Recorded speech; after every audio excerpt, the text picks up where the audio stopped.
Bom, voltamos. Falando de quê? PAD sumário, não é isso? Falamos lá da primeira fase, que é a instauração, constituição da comissão, né, de 2 servidores estáveis. E aí verificamos que a segunda fase se divide lá na indiciação, defesa e relatório. A indiciação é lavrada em até 3 dias pela comissão processante, a contar da sua constituição. E realizada a indiciação, elaborada, né, a indiciação, que é a acusação formalizada, é preciso formalizar agora a ciência da existência processual do acusado, do indiciado. A ciência é todo acusado, todo indiciado tem o direito de uma citação pessoal. A Lei 8.112, no PAD sumário, considera a citação por intermédio da chefia imediato com os efeitos da citação pessoal, quando ele vai ter 5 dias para produzir a defesa escrita. Se não localizar, por força do artigo estatutário que determina que aplicar-se-ão subsidiariamente no PAD sumário as regras do PAD ordinário. Então, se não achou o servidor para citar, aí você tem que ir lá nas regras do PAD ordinário, que é 163, artigo 163, que diz o seguinte: não localizado o indiciado, estando em lugar incerto e não sabido, aí cita por edital, citação presumida, publica uma vez no diário e o jornal de grande circulação do último domicílio conhecido. Tudo bem? Bom, citado, ele é citado para se defender. Ele é obrigado a se defender? Não, ninguém é obrigado a se defender. Pode julgar sem defesa? Também não. E aí, faz o quê? Revelia. A revelia, ela é um instituto utilizado para, com vários efeitos, melhor dizendo. Um dos efeitos da revelia, dependendo da causa, é considerar verdadeiros os fatos alegados na inicial. Aqui no direito administrativo isso não acontece, tá certo? Qual o objetivo, então, da revelia aqui?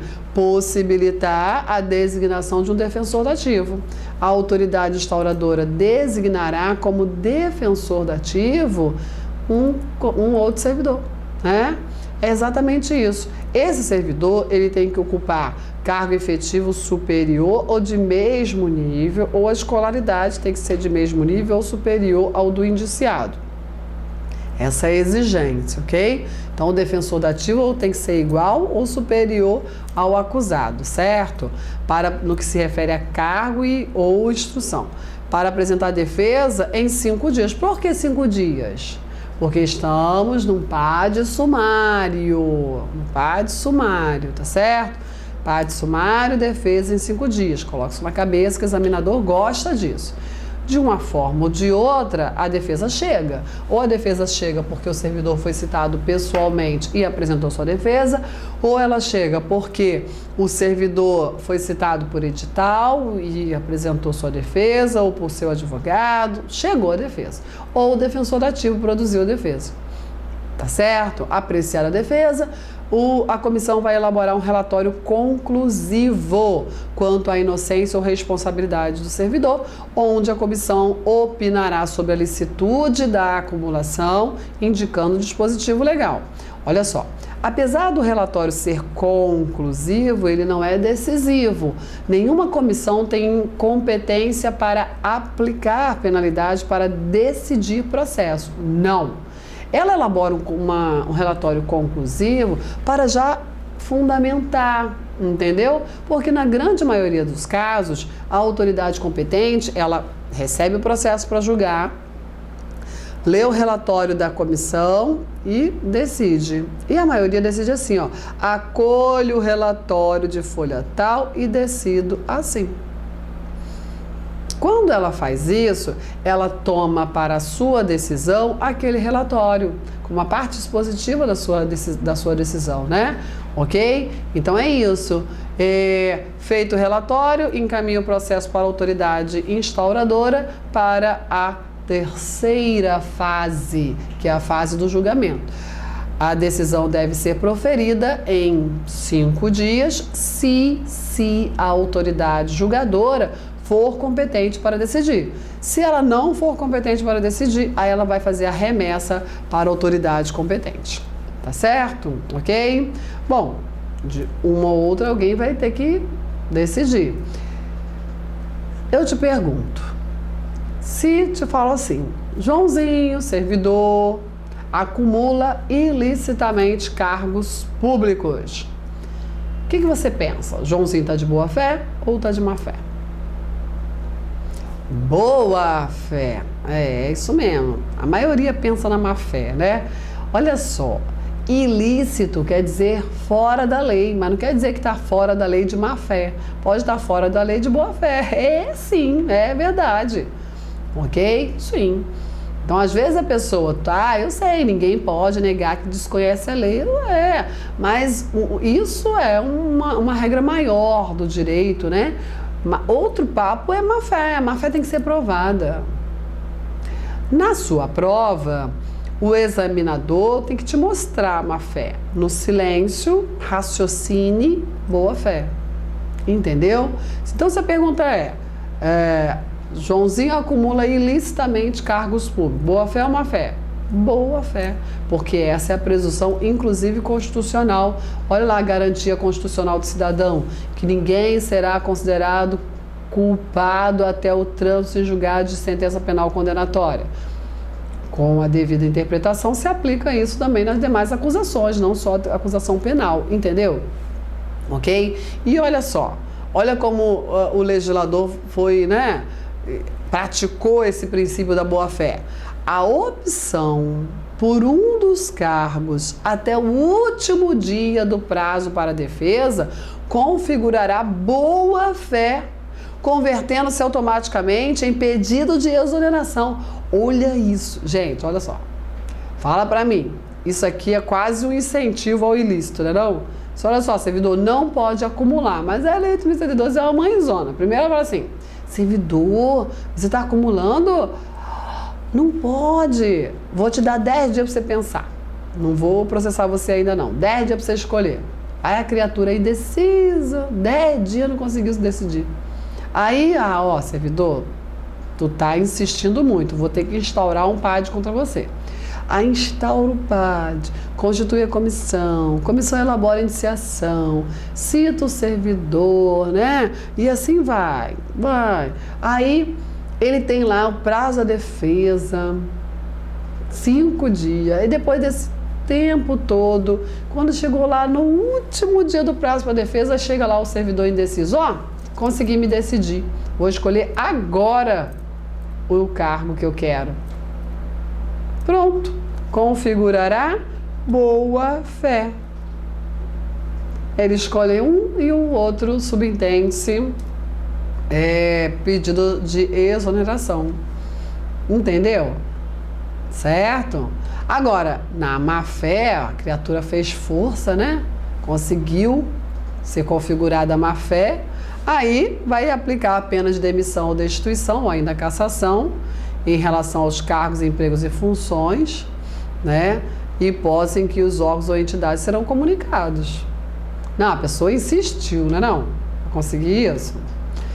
Abandono de cargos, só para a gente lembrar que o PAD sumário, ele foi idealizado para apurar a acumulação ilícita, mas também é utilizado para o abandono, que é a ausência intencional por mais de 30 dias, e na assiduidade habitual, né? Essa ausência é injustificada por 60 dias, num prazo aí de 12 meses. Mas tem alguns ajustes a serem observados no PAD sumário, no que se refere ao abandono e na assiduidade habitual. Caracterizada a materialidade, ou seja, né, mais de 10 dias consecutivos sem aparecer, ou 60 dias interpolados em 12 meses, aí é preciso observar o seguinte, no PAD sumário para estas apurações. A indiciação da materialidade por abandono precisa, olha lá, da indicação do período perfeito, do período preciso, né? De ausência. Indicação precisa do período de ausência intencional. Intencional. Nossa, eu risquei tudo aqui, peraí. indicação precisa do período, né? O período exato, e a ausência tem que ser intencional. Intencional, ok? Existe uma polêmica quanto à greve. Na greve não está configurado abandono de cargo porque não se tem vontade de não ir trabalhar. Se usa, né, a paralisação do serviço como forma, como instrumento de pressão para conquistas de direitos funcionais, ok? Quando a greve é declarada ilegal, mesmo assim é bem polêmico essa ausência intencional, tá bom? Na sua prova tem que ter ausência intencional. No caso de inassiduidade, também pela indicação precisa dos dias de falta. Após a apresentação de defesa, quando foi inassiduidade e abandono, a comissão elabora um relatório conclusivo quanto à inocência ou responsabilidade, resumindo, né, as peças principais, indicando o dispositivo e opina no abandono sobre a intencionalidade da ausência. Isso é muito importante. No abandono tem que ser, né, observado, né, tem que ser comprovado a intenção do agente. Simplesmente não vou mais, sei lá, ganhou na Mega Sena acumulada sozinho, deve ter sido, né? Não vai, nem quer nem pedir exoneração. Tá certo? Antes de tratar do processo cautelar ordinário, vamos mudar um pouco de assunto agora. Vamos falar da medida cautelar. Quando se instaura um processo, até mesmo numa sindicância, pode a autoridade suspeitar que o servidor venha atrapalhar a apuração, ok? É com esse objetivo que se pode adotar essa medida cautelar, que é o chamado afastamento preventivo. Quando, né, há suspeita, há o fundado receio de que o servidor venha atrapalhar, influenciar na apuração da irregularidade.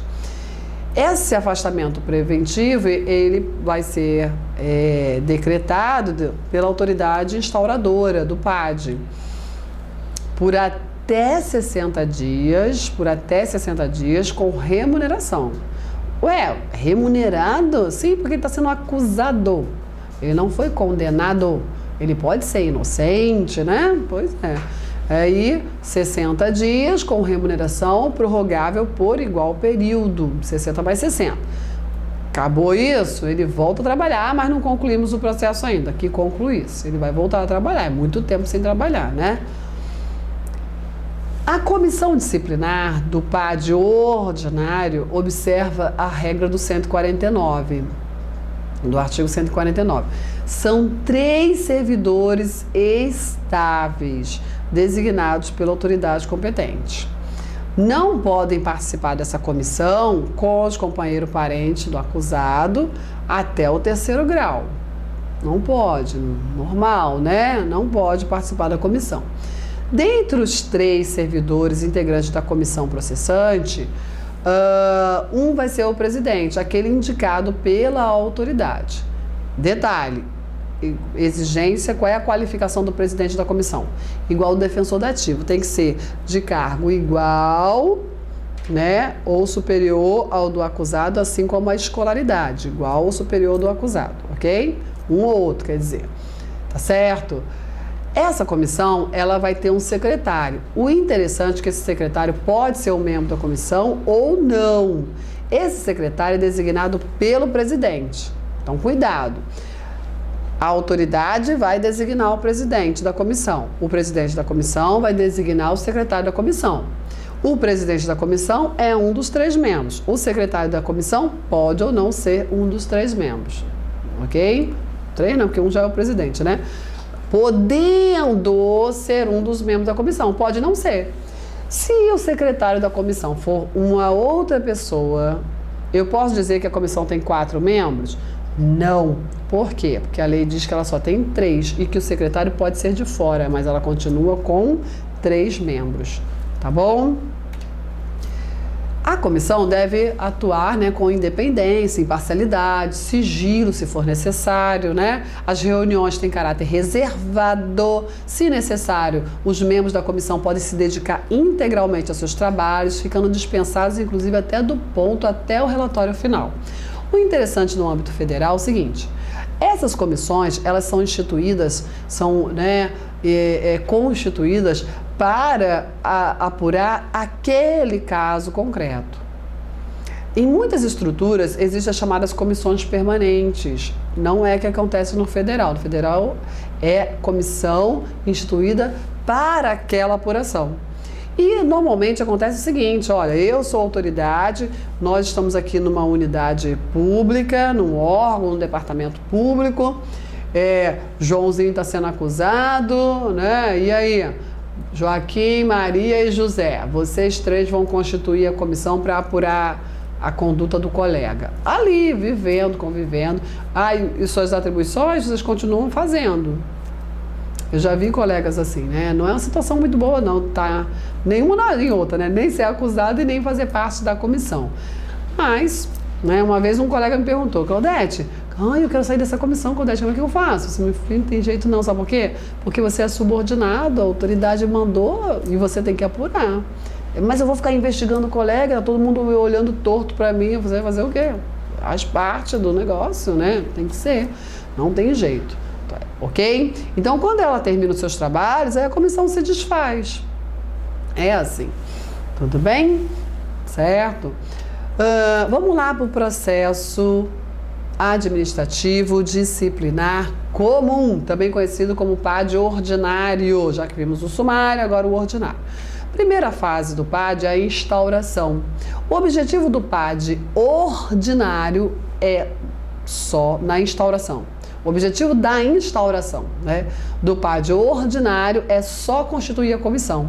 É diferente do sumário, onde além de constituir a comissão, tem que indicar a autoria e materialidade. Na instauração logo. Aqui não. Aqui o objetivo é constituir a comissão. Pode até nem ter autoria nem materialidade, só suspeita, entendeu? Indícios. Tudo certo? Bom, aí, mais uma vez, prazo do PAD, 60 dias, prorrogável por mais 60, e aí depois, que é o prazo da comissão, 60 mais 60. E podendo não, e depois do prazo da comissão, se tem, a autoridade tem aí 20 dias para decidir. Aí vem aquela pegadinha das bancas, né? Qual o prazo ordinário do PAD? Comum, 60 dias. Qual o prazo improrrogável? 60 mais 60. Qual o prazo total? 60 mais 60 mais 20. Ok? Tranquilo? Quase ninguém faz isso, mas eu quero deixar você preparado para qualquer tipo de pergunta. Olha lá. Jurisprudência, né? Jurisprudência interessante sobre o assunto. O objetivo da portaria inaugural de um PAD é dar publicidade à constituição da comissão processante, dizer quem é que está lá na comissão, ok? Naquele momento ainda não foi iniciado os trabalhos, é só mostrar aqui a comissão, tá certo? Esse é o objetivo principal do PAD, tá bom? Depois, constituída a comissão, começa a segunda fase, que é o chamado inquérito administrativo, que é regido pelo princípio do contraditório. Princípio do contraditório. Nessa segunda fase, nós temos 3 momentos, que é o primeiro momento de instrução, depois de defesa e depois de relatório, igualzinho no sumário, né? Então, nesse momento de instrução, temos as perícias, acariações, testemunhas, tudo admitido em direito. O interrogatório do acusado e depois, finalizando esse momento, indiciação do servidor, que você já sabe que ela peça acusatória, né? Ok? Realizada a indiciação do servidor, aí citação pessoal. Citação pessoal vai procurar o servidor para ele ser citado pessoalmente. Aqui não tem essa coisa do chefe, né? Ou por sua chefia. Citado pessoalmente, citação do pessoal por mandado, agora o mandado, bem mais formal essa citação, né? Por mandado de citação do presidente da comissão. Para ele apresentar defesa em até, citação para defesa em até 10 dias. Se ele não é encontrado, citação por edital. Se não foi encontrado, para defesa em até 15 dias da última publicação, 2 publicações, uma no diário, outra no jornal de grande circulação. Ok? 15 dias. Opa, Claudete, já vi 3 prazos de defesa. Eu vi 5 dias, agora 10 dias e 15 dias. Não entendi nada. Calma. Vamos entender? Prazo de 5 dias de defesa. Onde? PAD. Sumário. 10 dias. 5, 10. Agora 10. 10 dias. Prazo de defesa do PAD ordinário. 15 dias. Prazo de defesa sempre que a citação for editalícia. Sempre que a citação for editalícia, o prazo de defesa é de 15 dias. Não importa se sumário ou ordinário. Tá show? Certo? Bom, a defesa tem que ser apresentada de um jeito ou de outro, né? A regra é 10 dias, mas pode ser 15 dias, se for por edital. Se tiver mais de um indiciado, o prazo de defesa é comum e de 20 dias. Tem ali 5 servidores acusados. Qual o prazo deles? 20. 20 para cada um? Não. 20 dias é o prazo do processo. 20 dias para vocês se resolverem.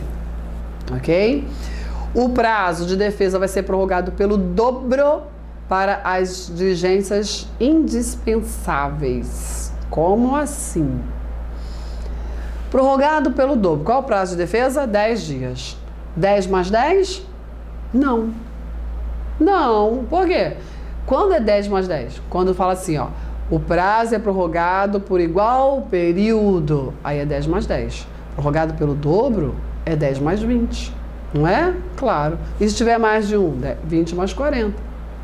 Tá bom? Se ele não apresentou defesa, e aí?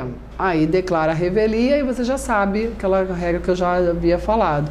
Declara a revelia, a autoridade vai designar um defensor dativo para ele apresentar a defesa em 10 dias, porque 10 dias é a regra geral do PAD ordinário. A defesa chega, né? Aí apreciada a defesa, vai ser elaborado um relatório minucioso e conclusivo quanto à inocência ou à responsabilidade do servidor. Caso em que vai indicar o dispositivo legal, as circunstâncias agravantes e atenuante, ok? Faz o relatório minucioso e conclusivo. Sempre lembrando que esse relatório é conclusivo, mas não tem poder de decisão, porque quem decide é a autoridade. Bom, então já fez o relatório, envia para a autoridade, agora terceira fase, né, do PAD ordinário, que é o julgamento. Aí aqui a autoridade ela tem 20 dias para proferir a decisão, se for competente. Se ela não for competente, ela encaminha para a autoridade competente. O julgamento ele deve acatar o relatório da comissão. Olha isso, né? Tem que acatar o relatório da comissão, salvo se for contrário à prova dos autos. Aí não tem o que fazer, certo? Sendo contrário à prova dos autos, aí por que está dizendo que tem que acatar? A comissão está mandando a autoridade, tem que acatar? Não é bem isso não, é porque eu não falei que a autoridade olha para o relatório da comissão e aí acompanha, toma aquele relatório, acolho o relatório de folhas tais e decido assim. Se ela não acata, aí ela vai ter que fazer o seu próprio relatório porque entende que é contrário à prova dos autos. Tá certo? É isso. Havendo mais de um indiciado e diversidade de sanções, quem vai julgar é a autoridade competente para a penalidade mais grave, porque quem pode mais, pode menos, né? Se ocorrer se já tiver, né, ocorrido a exoneração no estágio probatório, o ato será convertido em demissão, se for o caso. Aquele servidor que está em estágio probatório pode responder a um processo disciplinar? Pode, claro.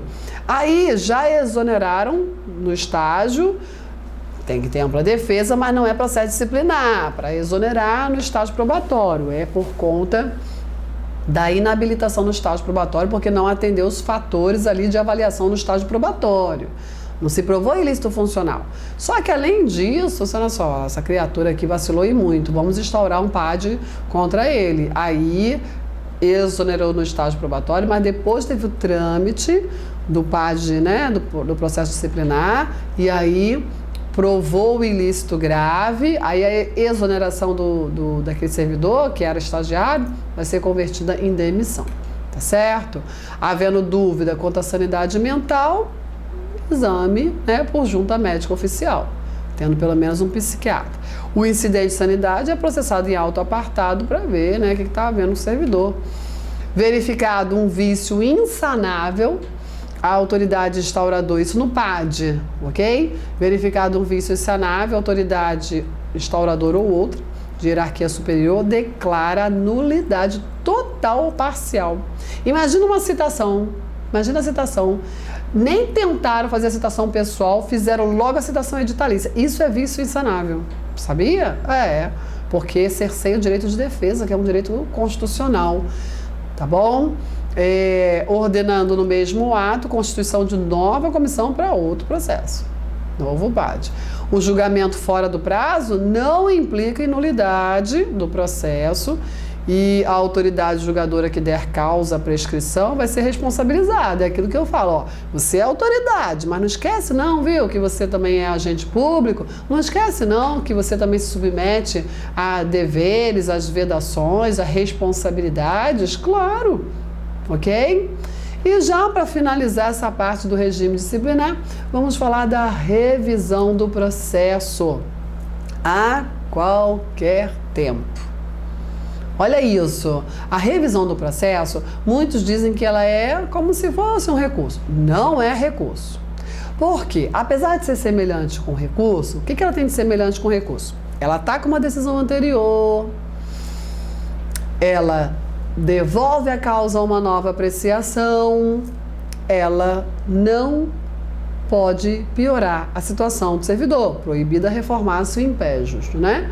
Ok? Então, nisso ela se assemelha a recurso, é verdade. Só que ela tem alguns fatores diferentes do recurso. O recurso, ele pega a causa do jeito que está e devolve uma nova apreciação por uma instância superior. A revisão, não, tem que ter dado novo. Olha isso. Quando aduzidos fatos novos ou circunstâncias que justifiquem a inocência do punido ou a inadequação da penalidade, puniu muito grave, tinha que ser uma penalidade mais branda. O recurso tem prazo, a revisão não tem. Qualquer tempo pode ser ingressada uma revisão, exatamente nesses termos. Quem é o legitimado para iniciar uma revisão? O próprio servidor. Em caso de falecimento, ausência ou desaparecimento do servidor, qualquer pessoa da família poderá iniciar. No caso de incapacidade mental, aí é nomeado um curador, isso é via judicial, aí o curador que vai realizar, iniciar a revisão. No processo revisional, diferente do processo disciplinar, o ônus cabe ao requerente, né? No processo disciplinar, o ônus cabe à administração, o ônus da prova. No revisional, claro, o requerente, você não está dizendo que, né? Prova aí. A alegação da injustiça da penalidade, sim, pedir revisão, só porque, a penalidade foi injusta. Isso aí é choradeira. Cadê o fato novo? Cadê a circunstância? Cadê? Ok? Lógico, não vai ser fundamento para revisão. A revisão, ela corre em apenso, juntinho, né? Tá aqui o original. A revisão amarra os dois procedimentos em apenso originário, aplicando-se no que couber as normas do procedimento e da comissão lá do PAD, né? Aquelas 3 membros da comissão. Procedente à revisão, o que se faz? Declara sem efeito a penalidade aplicada, restabelecendo todos os direitos do servidor, exceto, cuidado com isso, exceto destituição de cargo em comissão, que vai ser convertido em exoneração. Coitado, Claudete, ele não consegue ser reintegrado? Se fosse um servidor efetivo, revisão, procedente à revisão, anulou, declarou sem efeito a demissão do servidor efetivo. O que acontece com ele? Reintegração. E por que não por comissão? Por quê? Bem, porque comissão é exercício de confiança. Confiança é subjetivo. E pode uma revisão devolver a confiança? A confiança é do coração, não é não? Então, o que vai fazer? Olha, eu, administrador, não posso impor para aquela autoridade, a autoridade confia nesse servidor de novo que ele provou que Não, não pode, não tem isso, certo? E aí, se a autoridade quiser, Claudete, se a autoridade quiser agora ele de novo, já que provou a inocência, aí ela nomeia ele de novo, mas não é reintegração, tá bom? Por conta do perfil do cargo e comissão, relação de confiança. O que vai fazer é anular a destituição e agora convertê-la, né, em exoneração, tá certo? Entendido? Efetivo não, é reintegrado. A revisão do processo não pode resultar em agravamento da penalidade, né? Não pode piorar. Então o servidor não pode ficar com medo de ingressar com a revisão para piorar, né? Ai, meu Deus do céu, né? Vai piorar a minha situação, eu vou ficar quieto. Não pode. Como é que vai piorar se ele foi demitido? Mas que a revisão pode ser numa suspensão, numa advertência, né? Ok? O requerimento ele é dirigido a ministro de Estado ou autoridade equivalente. Na inicial, o requerente vai pedir dia e hora para testemunhas, né, inquirição, prova oral. Autorizada, encaminha-se o pedido ao dirigente do órgão, lá de origem do PAD, e a autoridade competente providencia a constituição da comissão revisora. Essa comissão ela tem 60 dias para a conclusão. 60 dias e ponto final. Cuidado com o prazo, hein? Cuidado. A revisão do processo corre em apenso e a autoridade tem lá 20 dias para julgar, né? Que autoridade é essa? É aquela que aplicou a penalidade. Tem 20 dias aí para julgar ou determinar as diligências que entender pertinente. Missão cumprida, analisamos todo o regime disciplinar, não é isso? Legal, certo? E aí, olha, eu espero ter contribuído para o seu sucesso. Eu trago aqui a minha mensagem final. Normalmente eu trago, né, outras. Essa árvore aqui, ela é inspiradora. Olha essa árvore. Olha, ela é no caminho da minha casa. Ela está no alto de um poste. No alto de um poste. Desafiando todas as impossibilidades. Quando eu olhei para essa árvore, eu lembrei de você, concurseiro, né? Que o concurseiro tem que ser assim, e não só o concurseiro, nós temos desafios e às vezes as pessoas falam assim pra gente, não, isso é impossível para você. Talvez alguém tivesse dito para ela, é impossível para você, no topo de um poste, não tem nada lá para você sobreviver, olha o tamanho dela, né? Até perigoso para, né, o trânsito. Depois tiraram ela. Ela está nascendo de novo, ela está miudinha, está nascendo de novo. Ela é uma inspiração, supere todos os desafios, não desanima, tenta, uma hora você vai conseguir. Se não desistir, conquista a nomeação, né? Conquista o seu objetivo. Ai, não passei, fui mal pra caramba, recomeça, né?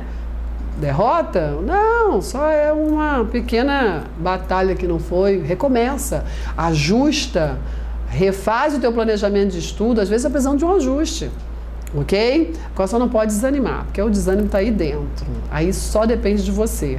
Aí você vai ter que se superar.